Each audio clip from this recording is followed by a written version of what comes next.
c'est M. Mbombo et Mme Bachou Ishinga. Mme Bachou Ishinga si elle est acheteuse. Elle est acheteuse. Elle a acheté la parcelle au prix de 100 euros. C'était le 17 novembre 1999.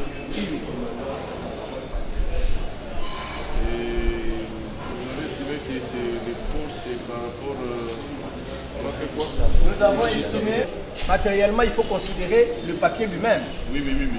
Vous allez vous rendre compte qu'il y a deux papiers qu'on avait mis ensemble, qu'on a essayé de mettre ensemble et puis on a photocopié. Voilà. Vous allez le constater par la ligne horizontale qui est là. Voilà. Et puis, si vous regardez les caractères, les différents caractères de cette pièce, vous allez constater qu'il y a des caractères différents. Bon. Par rapport à la grasseur, vous allez vous rendre compte que certains écrits sont, comment dirais-je, flous, alors que certains autres sont foncés. Et les écritures ne sont pas les mêmes. Si vous considérez la partie d'en bas, vous allez vous rendre compte que la manière dont on a écrit les noms, ce n'est pas la même écriture que la partie d'en haut. Ça, c'est sur le plan matériel. Mais sur le plan intellectuel, à la lumière des documents que je viens de vous donner, entre autres, les certificats d'enregistrement de Bachoy elle-même ne renseignent pas qu'on lui a vendu la moitié de la parcelle. Et la notification de morcellement. Oui, il y en a ici. Et les certificats d'enregistrement? Les certificats d'enregistrement. Vous attaquez? Non, nous n'attaquons pas les certificats d'enregistrement. Mais nous voulons seulement comparer là où il y a l'altération de la vérité. Parce que la vérité qui est exprimée ici, ou ce qui est exprimé ici, altère la vérité par le fait que ce n'est pas la même chose avec les certificats d'enregistrement. Et encore moins avec la notification de morcellement. Donc ce n'est pas la moitié. On ne lui a pas vendu la moitié de la parcelle. Voilà. Son certificat d'enregistrement le renseigne clairement et le PV de morcellement le renseigne aussi. Mais toutes ces pièces gisent dans le dossier. Monsieur le Président, nous avons une question à faire poser à la partie appelante dans les cas de sport. Tout au long de l'exécution de ces dossiers, que ce soit devant les premiers juges, est-ce qu'on a déjà eu à faire appel à un expert pour pouvoir déterminer si réellement cet acte de vente est un faux? Quelle est la question? Il n'y a pas une réquisition à expert pour expertiser le présent acte. La deuxième question. La partie intimée estime que certaines mentions qu'on retrouve sur les certificats d'enregistrement seraient en contradiction avec l'acte de vente qualifié de faux. Qu'est-ce qui nous fera croire, puisque nous n'avons jamais effectué, si vous êtes une descente sur les liens avec les concours des géomètres pour savoir si les mentions reprises dans l'acte de vente seraient en déphasage avec les mentions qu'on retrouve dans le certificat d'enregistrement, qui appellera un bon jugement. Il y a au moins 3 rapports. Nous avons effectué 3 descentes. Si vous voulez que je revienne un peu à l'affaire où nous sommes intimés, on a effectué 3 descentes sur place. Et vous avez les rapports. Ces 3 descentes n'ont jamais dit, ça veut dire n'ont jamais confirmé la réalité qu'il y a sur cet acte de vente. Ces 3 descentes n'ont jamais dit qu'on avait vendu à Mme Bachoy la moitié de la parcelle. Et les 3 rapports plutôt gisent dans le dossier. Voilà. Et c'est sur base de ça que le premier juge avait débouté Mme Bachoy quant à sa demande par rapport à l'occupation illégale.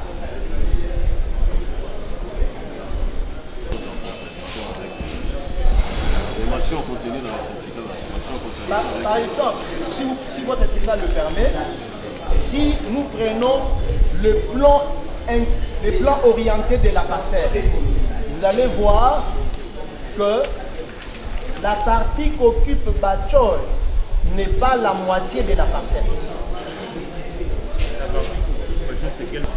C'est là. Donc cette partie ici, c'est la partie qu'occupe Batchon. Par rapport à la ligne de la rue, ce n'est pas la moitié. Et cela est aussi constaté par rapport au PV de morcellement qui dit que la parcelle n'a pas été vendue à 2 parts égales. Une parcelle, on n'achète pas un pain.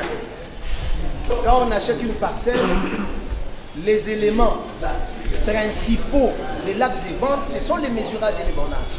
Comment peut-on vendre une parcelle qui est seulement la moitié? C'est vague. Avec l'expérience, c'est vague. On dit on achète une parcelle de 100 sur. Mais si vous constatez sur l'acte de vente, cette mention n'a pas été faite. Alors que cet acte de vente vient en 99 et quelques temps après, en 2000, je crois, en 2000 comme ça, Madame Batchoy va obtenir les certificats d'enregistrement. Et quand vous voyez les PV de bornage et de mesurage, ça veut dire que quand les services de cadastre arrivent, c'est la personne qui a acheté qui indique elle-même les mesurages et les bornages de sa parcelle. Mais par après, on va sortir cet acte de vente contredisant un travail qui a été fait par les cadastres. Ça veut dire, par rapport à la personne qui avait morcelé sa propre parcelle, d'ailleurs, il dit dans le PV d'audience là les témoignages de la personne qui a vendu à Madame Batchoy, qui a dit que la parcelle n'a pas été morcelée en 2 parties égales. Et cela se justifie par la notification de morcellement qui est par appartient à qui? La parcelle appartenait à l'origine à M. Tchounza. Ah, mais c'est Tchounza. Tchounza, oui. M. Tchounza, c'est une tierce par rapport à nous. M. Tchounza a morcelé sa parcelle par rapport à la notification en 2 parties inégales. Il va vendre à Madame Batchoy la petite partie et il va vendre la grande partie à M. Kabongo. M. Kabongo, à son tour, va revendre à Madame Brigitte. Madame Brigitte Silou. Oui, voilà. Et après, parce que la première occupante du lieu, c'est Madame Batchoy. Madame Batchoy était là avant tout le monde, après c'est M. Kabongo qui viendra. Et Madame Siloulou viendra après, en 2012, 99-2012. Généralement, la partie qui a tendance à occuper, c'est la partie qui occupe la première. Mais comment on peut occuper une parcelle alors que cette parcelle a été déjà occupée 10 ans avant? Et Madame Batchoy a commencé par les parquets. Le parquet va classer les dossiers sans pour occupation illégale toujours. Le parquet va classer ces dossiers sans suite pour fait civil.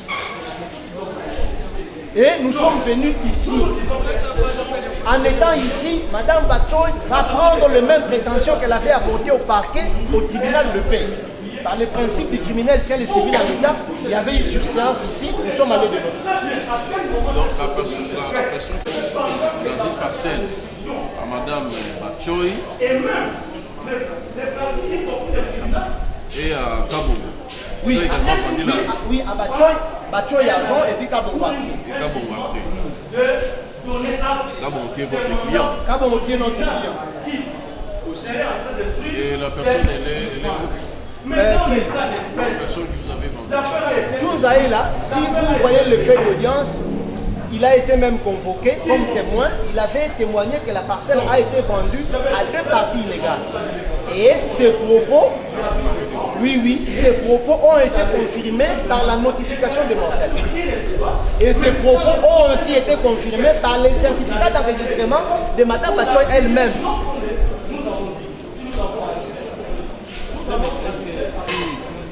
L'acte de vente entre votre client et chez Kabongo. Oui, il s'agit dans le dossier, mais je peux vous aider pour gagner du temps. Oui, allez-y. C'est l'acte de vente en vertu duquel M. Moukendi avait transféré ce droit de propriété à Mme Brigitte Silou. On avait précisé la superficie. Bon, L'acte de vente. il y avait comme sous-bassement, il y avait le PV de morcellement, la notification de morcellement. Donc, il a fait morceler. Et après, sur base du PV de morcellement, il a vendu la partie morcelée sur base de ce contrat. Bien entendu, votre Pardon? La partie prévenue. Il a fait usage de l'acte de vente devant Il a produit cet acte de vente devant le tribunal de paix.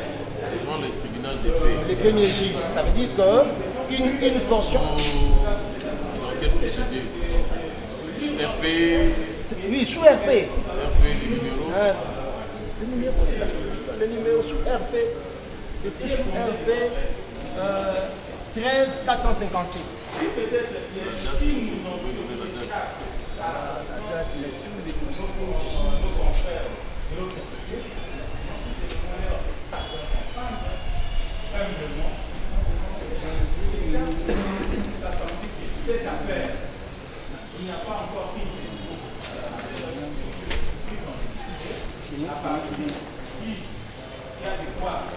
Voilà la date à laquelle Mme Batcho s'est plainte.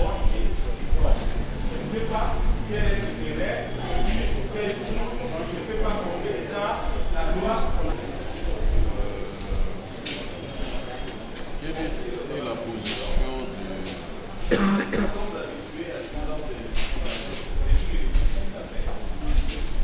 du premier vendeur?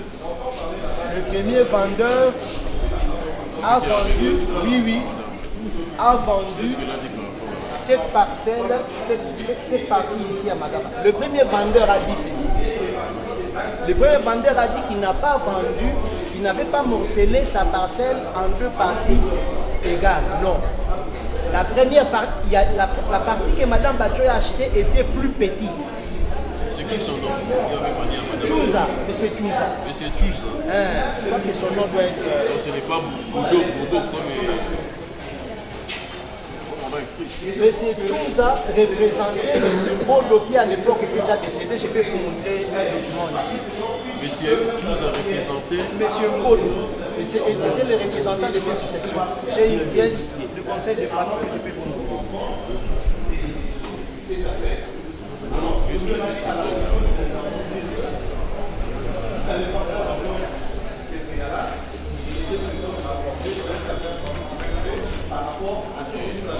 Chouza, le vendeur, hein? Oui, c'est lui le vendeur. Banga, Wabeya, Mouni, Ce sont les enfants, ce sont les enfants. les enfants de la succession Bodo. Et il y a Chouza qui avait comparé devant le premier juge. Il y a quelque chose parce que c'est Chouza qui avait vendu, qui avait comparé. Nous avons ici un document, un acte déclaratif où Chouza représente M. Bodo, décédé au moment des faits. Donc Chouza a comparé devant le premier.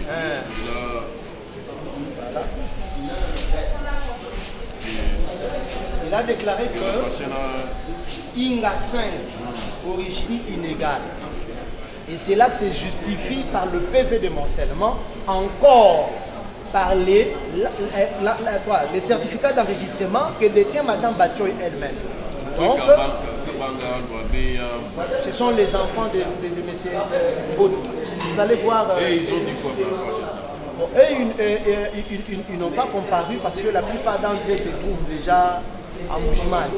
Mais Chouza qui avait vendu, ça veut dire qui a été représentant de l'association Bodo à l'époque, était au tribunal.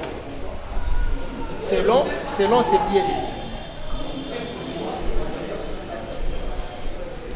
Donc ils ont signé comme vendeur. Là, c'est lui qui portait la responsabilité. C'est M. Chouza. C'était M. Chouza. Moi, j'ai du mal à prononcer. Moi, on m'a corrigé toute la procédure. J'ai prononcé Chouza. Et Bofale, les témoins, Bofale, Lombo, c'est faux. Est-ce qu'ils avaient comparé devant le premier juge? Non, ils n'ont pas comparu. À part Chouza.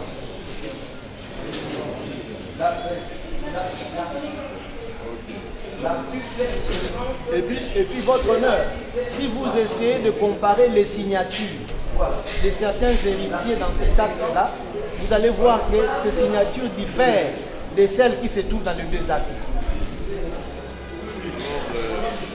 Ça, c'est et les sous-RPA 55-72, vous êtes... Là, nous sommes intimés. Est-ce que vous avez formé appel incident? Parce que l'appelante principale ne comparaît pas. Nous, Pour votre appel incident, nous demandons à votre tribunal, étant juge, de confirmer le jugement, le premier jugement là, sauf dans sa disposition par rapport à l'action réconventionnelle. Nous avions demandé, oui, nous avions demandé 200 000, mais on nous a donné 1 000 $. Nous demandons à votre tribunal de maintenir la demande quant à l'action réconventionnelle. Madame, vous avez compris. Sous les RPS 500, c'est dans 500. Nous demandons de confirmer le jugement, sauf dans sa disposition quant à l'action réconventionnelle. On maintient 200 000 parce que c'est un immeuble de 4 étages où on allait avoir 500 $ par niveau, 2 000 $. La maison, c'est abordable. C'est abordable. Et tout est arrêté, ça fait 4 ans aujourd'hui. Plus de 3 ans. Vous occupez votre partie. Oui, nous occupons notre partie, mais nous ne pouvons pas achever l'immeuble, étant donné que la partie derrière, là, c'est la partie pérennée. Jusqu'à ce qu'on obtienne un jugement par rapport à ça. Parce que quand nous sommes là, nous avons encore eu un dossier en civil. Donc quand on aura fini ici, on va... Alors vous occupez les représentants, mais pas la moitié. La moitié de la parcelle. Là où nous occupons notre parcelle. Non, vous avez dit la parcelle a été... Maintenant, on a érigé un immeuble. Votre honneur, on a érigé l'immeuble. Madame Batcho fait sortir de sa limite légale. Pour prendre encore je crois 2 mètres de notre part. Or, dans ces 2 mètres-là, nous avons construit des chambres de visite là-bas. Donc les gens ne peuvent pas habiter là-bas normalement puisqu'ils n'iront pas aux toilettes, ils n'iront pas parce que les... Il y a une descente, le service de caresse. Le premier jour avait descendu. 3 descentes. Il avait descendu. Oui, 3 descentes. Il y a eu 3 descentes qui ont confirmé, si vous lisez les pièces issues dans le dossier, qui ont confirmé que la partie réclamée par Madame Batcho ne lui appartenait pas. Parce qu'elle était incapable de produire un titre renseignant que cette partie-là lui appartient. Si nous voulons commencer seulement par son certificat d'enregistrement, elle-même, quand vous allez lire le PV du parquet, ne savait même plus les limites de sa parcelle, alors qu'elle était déjà détentrice d'un certificat d'enregistrement. Donc nous sommes préjudiciés. Et au lieu, place de s'exécuter volontairement, on nous traîne encore ici. Vous avez vu dans quelles conditions on est. Madame oui. Était la première à initier une action contre vous. Au parquet. Au parquet. Pour occupation illégale. Occupation illégale. Et ça a été classé. L'affaire a été classée sans suite pour fait civil. Maintenant, quand nous sommes venus ici au civil pour confirmer notre droit, oui, et faire cesser les coups de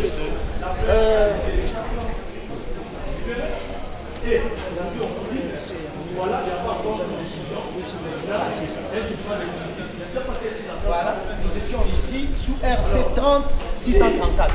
Vous étiez sous RC 30, vous avez demandé la confirmation. Oui. Et l'association des troubles Ils nous ont bloqués. Oui. L'action qui a échoué de l'autre côté, on l'a amenée par citation directe là.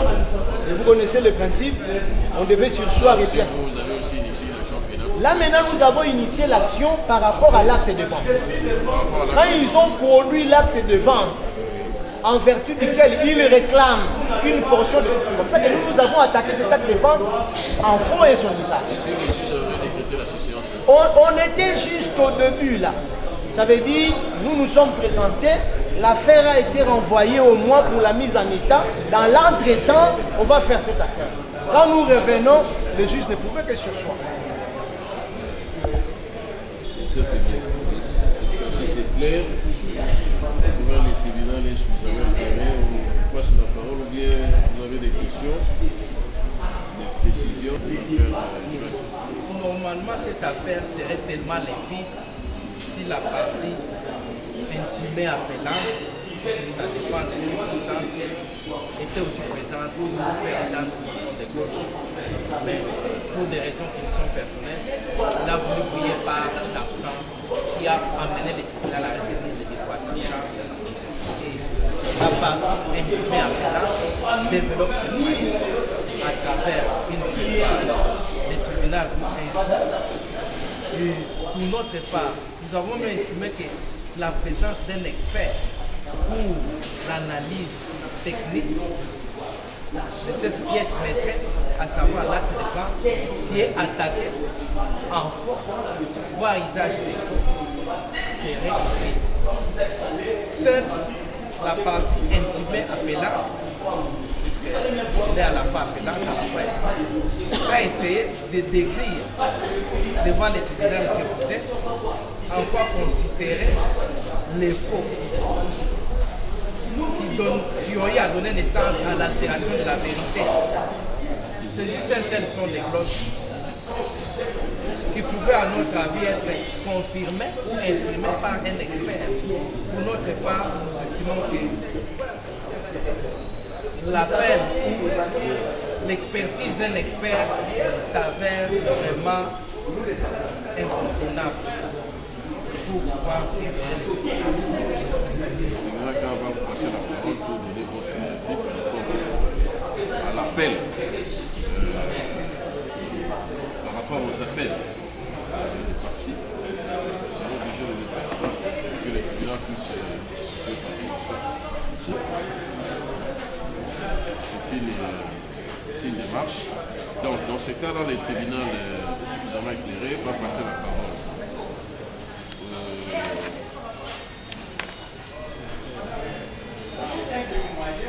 Dans la partie Chiloulou. Oui. Vous avez la parole. Nous disons ceci, que le tribunal que vous représentez confirme l'œuvre du premier juge seulement qu'il maintienne les dommages et intérêts que nous avons demandés par rapport à l'action réconventionnelle à descendre. Par rapport à l'action où nous sommes appelants, nous disons qu'il y a faux. Et c'est faux et patent parce qu'on ne peut pas venir en justice avec une photocopie libre, même pas certifiée conforme à l'original. Et encore, une photocopie dont le contenu ne représente pas la vérité produite par des documents officiels. Ça, c'est un document sous simple. Et nous disons qu'il y a faux et son usage. Madame Batchoy doit être punie à l'égard de la loi. Et nous demandons enfin à votre tribunal de détruire, d'ordonner la destruction de cet acte-là. Nous avons dit.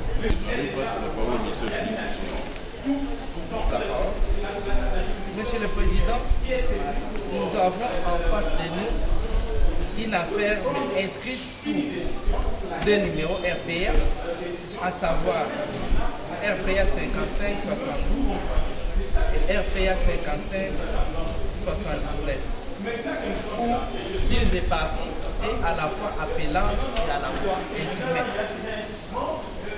Nous estimons que cette partie, en sa qualité d'intimée, demande, vous pouvez voir votre auguste tribunal confirmer l'œuvre du premier juge dans toute son intégralité, sauf au niveau, elle a eu à interjecter un appel incident à ce qui concerne l'action conventionnelle. Par conséquent, il plaise à votre auguste tribunal de faire droit à la demande de la partie intimée telle qu'elle l'a formulée devant votre sage tribunal. Quant au faux usage des faux de l'acte de vente, nous estimons que cet acte de vente reprend certaines mentions qui sont en contradiction avec le certificat d'enregistrement. Ceci est une preuve éloquente qui atteste qu'il s'agit d'un faux. Et par conséquent, votre liste de tribunal doit confirmer ces faux et en tirer les conséquences en loi telle qu'elle veut la volonté du législateur. Nous avons le débat et pour la faire en pour rendre sa décision dans les délais légaux. Le tribunal vous remercie.